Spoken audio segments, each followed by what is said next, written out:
It's Tommy on tap, baby! 59, I'm a man! I'm 40! Gonna buy the kneecap off? On the last play of the game! It's Tommy on tap. Hey everyone, welcome back to the next episode of Tommy on Tap, here with Bobby and my dad Tom, and we're going to give a quick take reaction to our thoughts on that Super Bowl win by the Rams there. In a week, we'll probably come back and give you a little more detailed analysis of our thoughts, but we wanted to make sure that we got, what we were thinking on the fly. One thing I do want to say, this is our second take on this, had a little audio recording issue. So we've kind of talked about some of this before, but we're going to hit it again and just make sure that we're able to give you what we're thinking after first seeing that. So, without further ado, Tom, what were your first thoughts after watching that Super Bowl game there? Well, great game. I expected it to be much higher scoring. I guess I underestimated both defenses. Everybody talked about the Rams defense, but I was really surprised at how well the Bengals defense played. So it was an exciting game, a good football game. Not flawless by any stretch, but just really competitive. Kind of kept you on the edge of your seat. You're always waiting for Cincinnati to break a big play, and same thing with the Rams. When were they going to figure it out? So. I enjoyed it. It's unfortunate Odell Beckham got hurt. I think that affected the offense of the Rams in the second half, which it kind of maybe kept it closer than maybe what it could have been. So, but a great game. Yeah, I agree. I really was hoping for a good game, and I was in the back of my mind kind of worried that the Rams were just going to kind of blow the top off, and it wasn't going to be something that was, just a really entertaining Super Bowl. And I think we got that. If it comes down to the wire and it's a last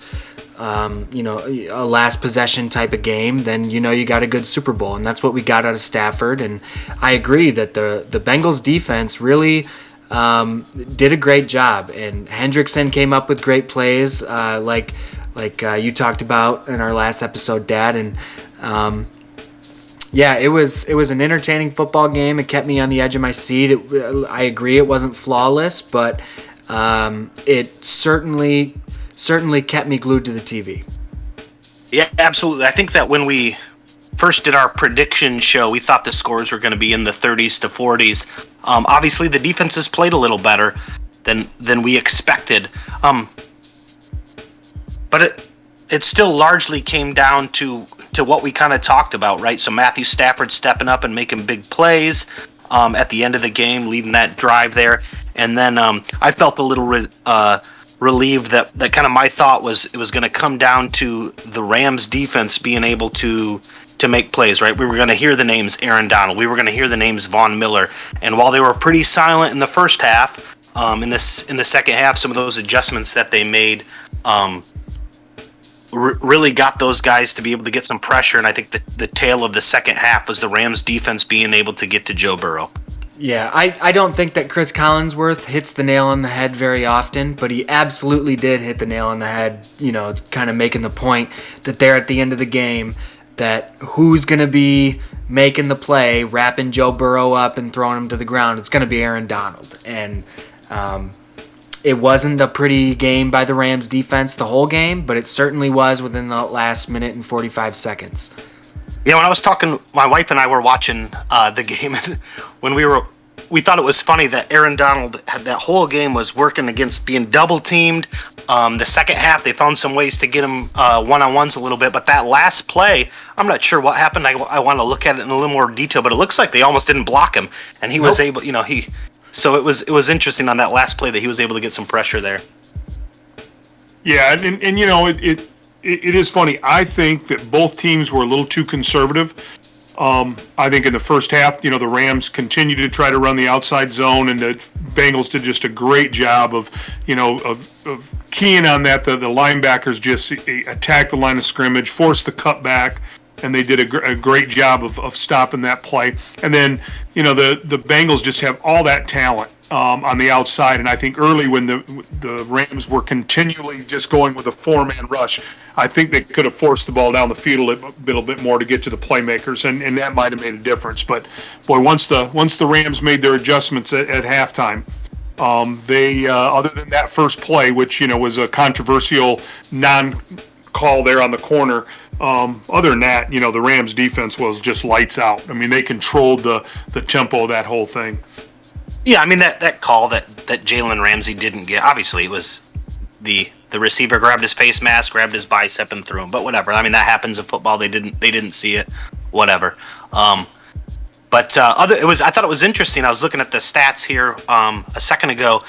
That I want to dig into this a little more, but it seems like all that explosive talent that the Bengals have on the outside, because they had so much success in the run game, they stuck to running the ball a lot more. And really, those guys didn't. It didn't seem like they were as big of a factor as I think maybe we thought they could be going into it. Yeah, this was a point that you made earlier, Tom, that the Joe Mixon play was very unexpected, and I think that it was unexpected both for the Rams and for the Bengals. I agree that they didn't really get the ball into those T. Higgins and Jamar Chase into their hands because they knew that they had 4 or 5 yards from Joe Mixon. But like you said earlier, Dad, they kind of abandoned that when you'd think that they would have relied on it more. Tom, you can correct me here on the history a little bit, but to Bobby's point, there was a Super Bowl between the Giants and I think the Buffalo Bills, and the Bills had a pretty prolific passing game. They also had Thurman Thomas back there in the backfield, and there's a Belichick quote where he said, "We're going to win this game if we allow the Bills to rush for over 100 yards," and the idea was, if we let obviously we don't want to give up rushing yards, we don't want to give up easy yards, but if we allow Jim Kelly to drop back and pass, they're going to tear us apart. But if we give them a little bit of the run and they can rely on the run, they're going to work time off the clock and get down the field, and we'll get them in the red zone and hopefully get stops and we'll win the game. And the Giants won that game. I don't know if that was the game plan going into this, but kind of I had that thought after our initial attempt at recording this, and it kind of reminded me that, wow, it was some unexpected success there with Joe Mixon running the ball. But what that took away was all of that talent they had on the outside. The Bengals have on the outside. Yeah, I know. That's a good thought. I mean, and it's all about not allowing people to score, and so I think that's what the Rams did. Other than the big play. I mean, they did a nice job. So it's interesting. I just really believe that the Rams made a great halftime adjustment. Coming with the rush and putting the guy on the center so that they couldn't slide each play to Donald, and it freed him up and others. So it was a lot of fun. It was a good Super Bowl. And tell you what, I didn't realize how much I wanted Matthew Stafford to win until where I'm watching him on that last drive. And I was on the edge of my seat, just really nervous for him. And then once he did score, I just, how Cincinnati is. I thought for sure they were going to drive it right back down the field and stick it in. So I was happy it turned out the way it did. Absolutely. And we'll look in a little bit more at the scheme, I think, next week, not in our kind of hot take episode here. Kind of what were those adjustments where they got pressure, but let's look at that a little bit. Let's talk about Matthew Stafford, Cooper Kupp, the way that they played.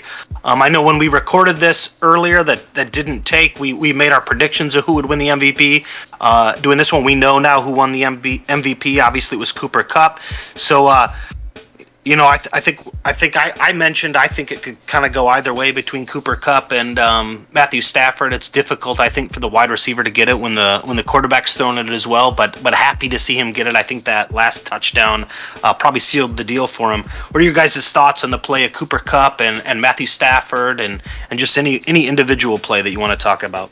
I think Let me go real quick, Bob, because the one person that predicted the right MVP can go last. That was Bobby. I thought it was going to be Stafford or Aaron Donald. And the more I looked at it, the way he ended the game, Aaron Donald very, very easily could have gotten it.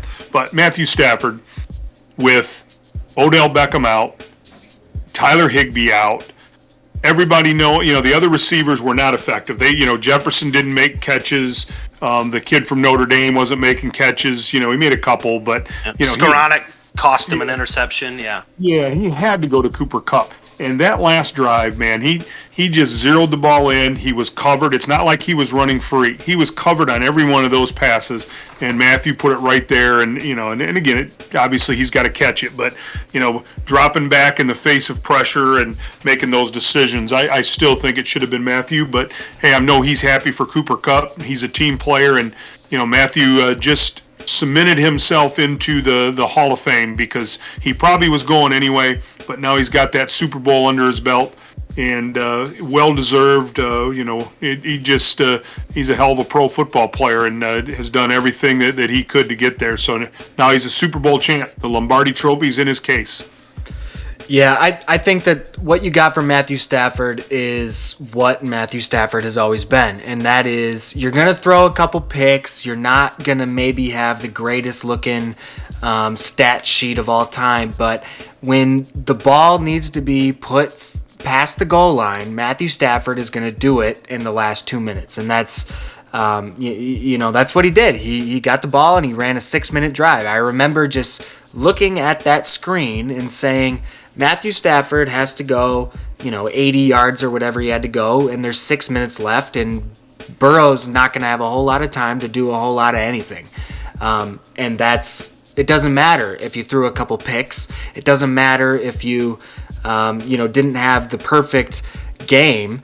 He won, and Stafford did a great job, but because of that stat sheet, it's going to go to Cooper Kupp. And I'll point out that I think Brady's first Super Bowl that he won, the MVP went to Deion Branch, and that was his wide receiver because Brady made a couple mistakes, but he won the game. And that's all that matters, and that's all that the city of Los Angeles will think about. That's all that the city of Detroit will think about. And Stafford's a champion, and it doesn't really matter who, they're all going to Disneyland at the end of the day. Absolutely. Yeah, I'm excited to see to look at the all 22 of this game, because I think what you see in the broadcast angle and what you see in the all 22 is kind of is a little different. It's gonna reveal probably Cooper Kupp was double covered on a lot of those things at the end, and while Matthew Stafford was making great throws, Cooper Kupp was making great cuts and stopping at the right time and getting himself in the right holes to make any of that feasible. Obviously, both phenomenal play by both of those guys there at the end of the game to win it. Really, it was Matt Stafford and Cooper Kupp pulling it off. One of them got the MVP, one of them didn't, but they both got the Lombardi, so... Well, and hey, did you listen to the interview? Matt Stafford at the end, she said, well, how did you guys do that? And he said, hard work. It's the two of them got together from the day that he was traded to the Rams. Him and Cooper Kupp, worked together every day, 6 a.m., coming in for meetings, watching film. It's a testament to hard work, commitment, being a professional, and when it mattered, it paid off. Absolutely. Bobby, I think this was a question you brought up last time. I'll bring it up here in this recording that we're doing this time. What's the future for these franchises? Are the Bengals legit? Will they be back in a similar capacity next year? Where are the Rams going to be next year? Tommy, why don't you take this shot? Yeah, I think that the Bengals are definitely a team of the future. I mean, as long as you've got Joe Burrow and he stays healthy, with Jamar Chase and some of those other people, they've got weapons. I mean, Joe Mixon, the tight end that was hurt, and then the other receivers, Boyd, and Zach Taylor as their coach. I think you got to put the pieces around him. I mean, they had 7 new starters on defense, and if they continue to do that, if they continue to look for those pieces, they obviously need to get an offensive line that doesn't get him sacked 7 or 8 times in the Super Bowl. But I think the future's bright for them. However, they play against the Steelers, the Ravens, and the Browns are a talented team. So a couple injuries, and you could go from playoffs to not even getting in the playoffs, or from Super Bowl to not even being in the playoffs. And then the Rams, hey, a veteran team. They made their big move, to get Stafford.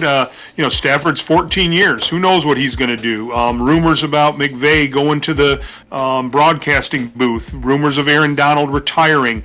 Who knows what Von Miller's going to do? Odell Beckham, their contracts are up. They were there for 1 year. So Andrew Whitworth retiring. So a lot of things changing.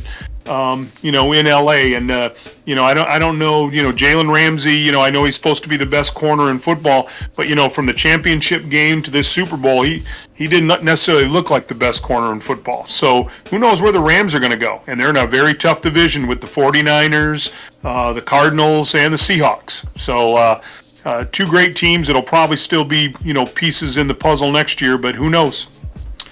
Well, guys. All right, Bob, you got the chaser. Let's hear you. Listen, the chaser is just echoing what Tommy just said right there. It's all blue skies for the Bengals. I think that they have a great outlook. There's nobody on earth bet that they would be where they are today, and it's obviously a disappointing thing for them to fall short. But Kevin, you brought this up in our first recording that the look in Joe Burrow's eyes is not. It was not the look of a man who is only going to be here once. Joe Burrow is a champ. We saw that in Baton Rouge, and we've seen that now in Cincinnati. And I don't think it's the last time that we'll see him with the Lombardi Trophy within his grasp. For the Rams, I think that things are a little bit more in flux. They have definitely proven to be very, very capable with the cap. They are a free agent destination because there are good players who are not necessarily in flux, and it's also an attractive place to move to be in LA and play for the Rams. So I think that maybe we might see a bit of a revamped Rams team, but I don't think that we'll see much of a fall off. McVay has obviously proven that, from that first Super Bowl, he is not a one and done kind of guy. He is a sustainable model for winning football games, and I don't think that anybody in LA, especially with the Chargers and the Rams, I think there's a lot of good football to be played there. Yeah, I'm with you guys on that. I think Joe Burrow is a competitor, and the Bengals look like they're built to be able to sustain similar kind of success, be a constant competitor in that very tough AFC North division, like you mentioned, Tom. And the Rams are like you said, in a little bit of flux. Does McVay stay? Does he continue to coach? I guess he's getting married this summer, and he's kind of realizing that the obsession and commitment it takes to be a coach at that level isn't necessarily compatible with the obsession and commitment you really need to have a successful relationship. So I think that's an interesting problem he's kind of in, and I'm glad that he's thinking thoughtfully about that because you hope the best for him as a person. But he's certainly a great football coach, built a great team there. They've got a lot of big names on that team: Matt Stafford, Aaron Donald, Jalen Ramsey, Von Miller. It's when you got names that you can kind of rattle off like that. It's you start thinking about dollar bills, and it's difficult to keep a roster like that together with salary cap issues. I don't know where they're at, but it'll be interesting to see if they can maintain that moving forward. And have continued success, or if they've got to revamp the roster and just use their system to maintain that success. So that'll be interesting. But I'm in agreement with you all there. Absolutely, Tommy. Do you have anything that you can close our tab with? Any final thoughts? Yeah, just say again, greatest sport in the world. The NFL game. Either not everybody loves it, but I certainly loved it, especially this year. I think the playoffs and the Super Bowl were amazing. Hooray for Matt Stafford. It's I'm so happy for him, and I'm looking forward to us going on in the future. I mean, we started this show with just a couple weeks to go in the season, but a lot more football to be talked, whether it's college football, USFL football, spring college football, the draft. It's just going to be fun going forward. So enjoyed it, and looking forward to the next week's show as we can kind of spend the week looking at what really happened in the Super Bowl. We can break it down and talk a little more intelligently about what we thought happened. Absolutely. Well, we thank you for pulling up a seat with us tonight at the bar, and we hope that we can buy you another round next week. Thank you. It's Tommy on tap, baby. 59, I'm a man. I'm 40. Bite a kneecap off. On the last play of the game. It's Tommy on tap.